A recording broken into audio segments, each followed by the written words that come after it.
Hello everyone, welcome to Hindi voice. Guy de Maupassant, France के सबसे महान कथाकार की कहानी। एक पागल की डायरी।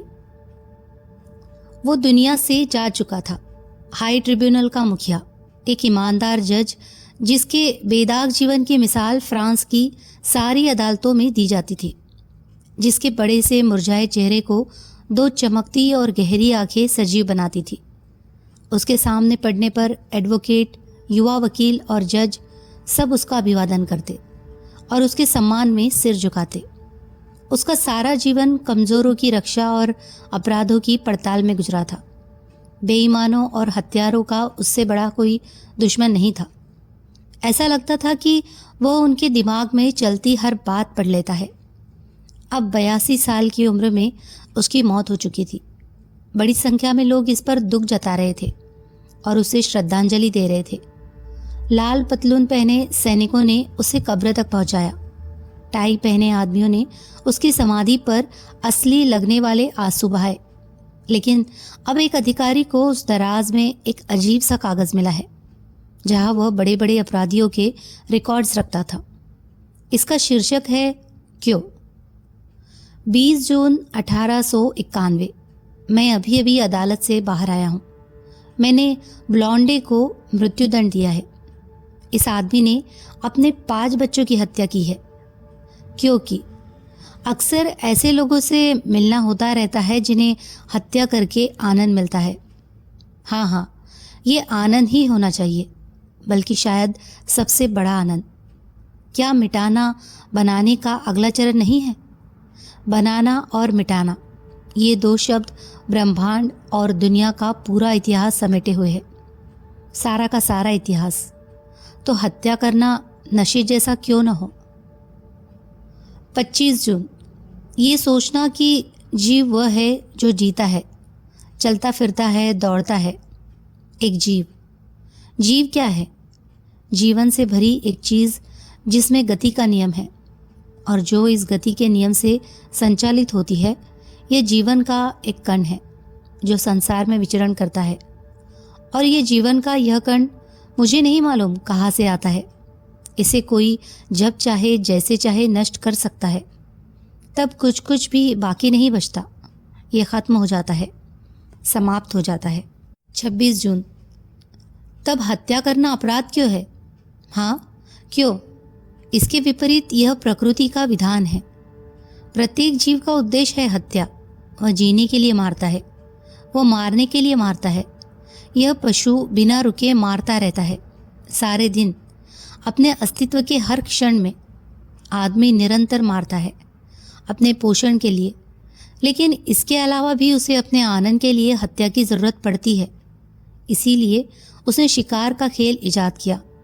बच्चा कीड़े मकोड़ों, चिड़ियाओं और छोटे जीवों जो भी उसे मिल जाए मारता है।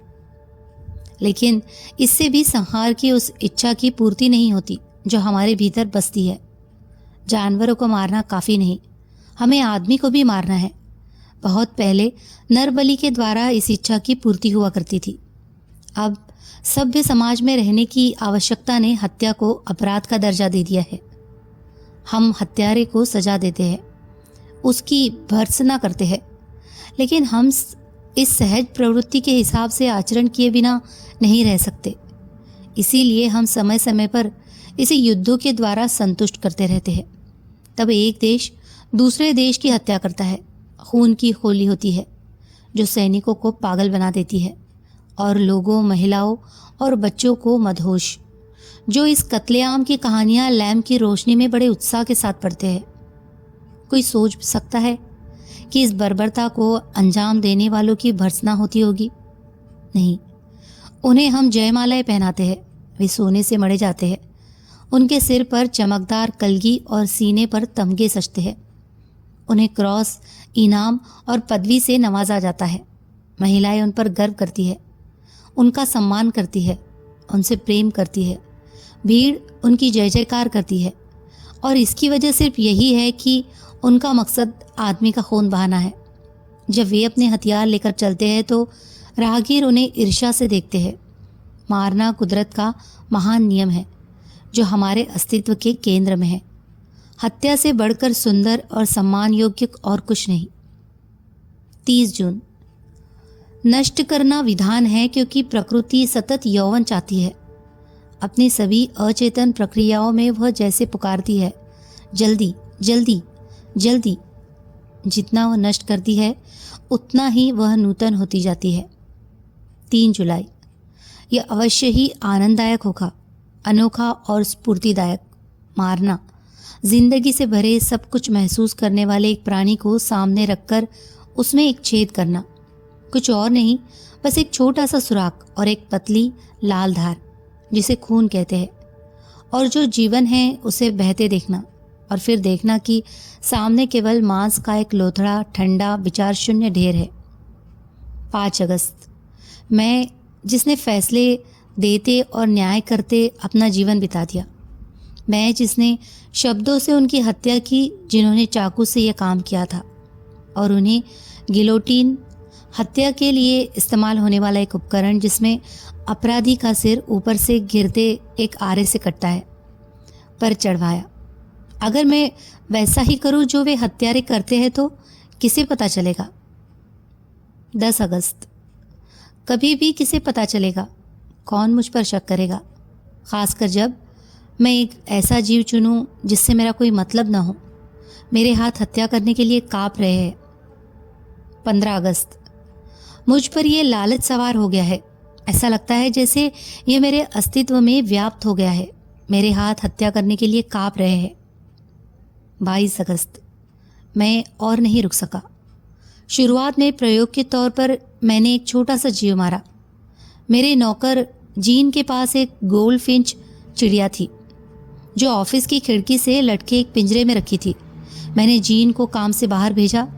मैंने उस नन्ही सी चिड़िया को हाथ में ले लिया, उसके दिल की धड़कन, उसकी गर्मी महसूस की। मैं उसे अपने कमरे में ले गया और रुक रुक कर उस परिंदे पर हाथ का दबाव बढ़ाता गया। उसकी धड़कन तेज होती गई। यह क्रूर था, पर मुझे मज़ा आ रहा था। मैं उसका दम घोटने ही वाला था कि मैंने सोचा, खून तो दिखा ही नहीं। तब मैंने एक कैंची ली, नाखून काटने वाली छोटी कैंची, और फिर मैंने आराम से उसके गले पर 3 चीरे मार दिए। उसने अपनी चोंच खोली। वह निकल भागने को छटपटाई, पर मैंने उसे पकड़े रखा। ओह, मैं उसे पकड़े हुए था। मैं एक पागल कुत्ते को भी पकड़कर रह सकता था, और मैंने खून की धार देखी। फिर मैंने वही किया जो असली कातिल करते हैं। मैंने कैंची धोई, अपने हाथ साफ किए, पानी छिड़का और लाश को ठिकाने लगाने के लिए उसे बागीचे में ले गया। मैंने उसे स्ट्रॉबेरी के झाड़ के नीचे दबा दिया। ये कभी नहीं खोजा जा सकेगा। मैं रोज़ उस पेड़ की स्ट्रॉबेरी खाऊंगा। जब आप जीवन का आनंद लेना चाहते हैं तो आप कैसे कैसे वो आनंद ले सकते हैं? नौकर रोया। उसने सोचा कि चिड़िया उड़ गई। वह मुझ पर कैसे शक कर सकता था? आह 25 अगस्त, अब मुझे एक आदमी को मारना है, मारना ही है। 30 अगस्त, मैंने ये काम कर दिया, लेकिन ये कितनी छोटी सी बात थी। मैं वेरनेस के जंगल में सैर पर गया था। मेरे मन में कुछ नहीं था, कुछ नहीं। फिर मैंने सड़क पर एक बच्चे को देखा, एक छोटा सा बच्चा जो मक्खन के साथ ब्रेड खा रहा था। मुझे गुजरते देख वह रुका और उसने कहा, नमस्ते मिस्टर प्रेसिडेंट। और मेरे दिमाग में कौंधा, क्या इसे मार दूं? मैं जवाब देता हूँ, बेटा अकेले हो? जी। जंगल में अकेले? जी। उसे मारने की इच्छा नशे की तरह मुझ पर हावी होने लगी। मैं आराम से उसके करीब पहुंचा और अचानक मैंने उसकी गर्दन दबोच ली। डर से भरी आंखों से उसने मुझे देखा। क्या आंखें थी! उसने अपने नन्हे हाथों से मेरी कलाई पकड़ ली और उसका शरीर आग के ऊपर रखे पंख की तरह मुरझाने लगा, और फिर उसके शरीर की हलचल बंद हो गई। मैंने लाश एक गड्ढे में फेंक दी, उसके ऊपर कुछ झाड़ियाँ डाल दी। घर लौटकर मैंने डट कर खाना खाया। कितना सरल काम था यह। शाम को मैं काफ़ी खुश, हल्का और तरोताज़ा महसूस कर रहा था। वो शाम मैंने साथियों के साथ गुजारी।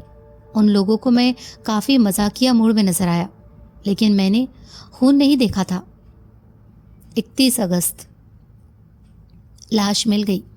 वे हत्यारे की खोज में है। आह। 1 सितंबर 2 भिखारी गिरफ्तार हुए, सबूत नहीं है। 2 सितंबर उसके माता पिता मेरे पास आए थे, वे रो रहे थे। आह। 6 अक्टूबर अब तक कुछ पता नहीं चला, ज़रूर ये काम किसी उठाईगीर ने किया होगा। ओह ओह, मुझे लगता है कि मैंने खून देख लिया होता तो अब तक मैं संतुष्ट हो जाता। हत्या की इच्छा मुझ पर यूँ सवार हो गई है जैसे 20 की उम्र में आप पर कोई नशा सवार होता है। 10 अक्टूबर एक और। मैं नहाने के बाद नदी के किनारे टहल रहा था। मैंने देखा एक पेड़ के नीचे एक मछुआरा सो रहा था। दोपहर हो चली थी। नज़दीक ही आलू के एक खेत के पास एक फावड़ा जैसे खास तौर पर मेरे लिए ही रखा था। मैंने उसे उठाया और वापस लौटा। मैंने फावड़े को उठाया और जोर से मछुआरे के सिर पर दे मारा। ओह, खून निकलने लगा, गुलाबी रंग का खून। यह आराम से पानी में बहता जा रहा था।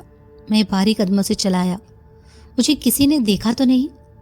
आह आह, मैं एक बढ़िया हत्यारा बन गया सकता था।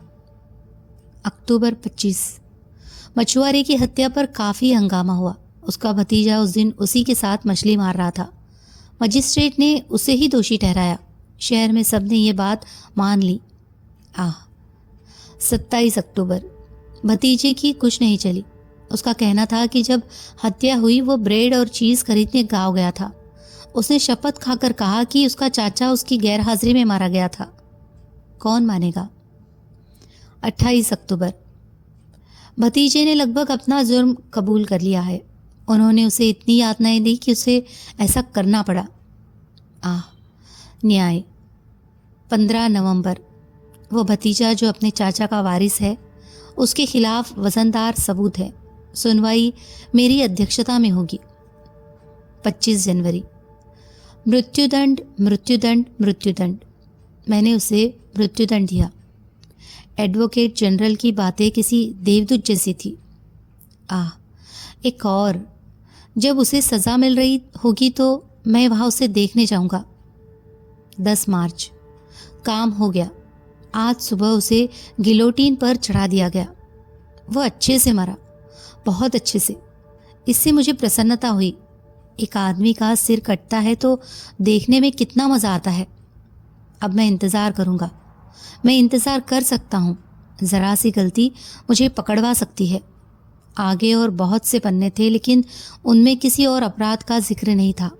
जिन डॉक्टरों को यह कहानी दी गई, उनका कहना है कि दुनिया में ऐसे कई पागल घूम रहे हैं जिनके बारे में लोगों को मालूम नहीं है, जो उतने ही चालाक है जितना ये राक्षस था और जिनसे उतना ही डरने की ज़रूरत है।